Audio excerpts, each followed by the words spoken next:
İmam Hüseyin'i vurdular, kolun kanadın kırdılar, alkanlara boyadılar.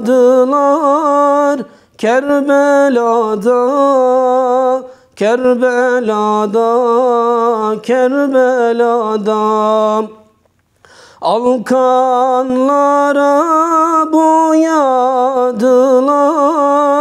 Kerbela'da, Kerbela'da, Kerbela'da İmam Hüseyin susamıştı, bir yudum su aramıştı. Ana yüreği yanmıştı. Kerbela'da, Kerbela'da, Kerbela'da ana yüreği yanmıştı.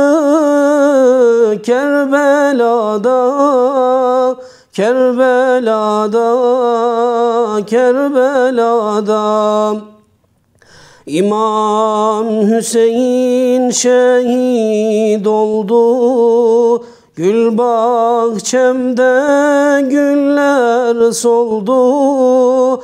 Topraklar kan ile doldu. Kerbela'da, Kerbela'da, Kerbela'da topraklar kan ile doldu. Kerbela'da, Kerbela'da, Kerbela'da Kerbela'nın dağı taşı, yerde Hüseyin yoktur başı.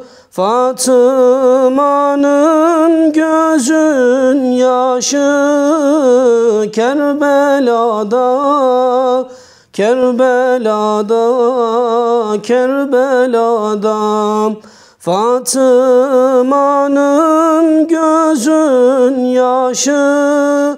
Kerbela'da, Kerbela'da, Kerbela'da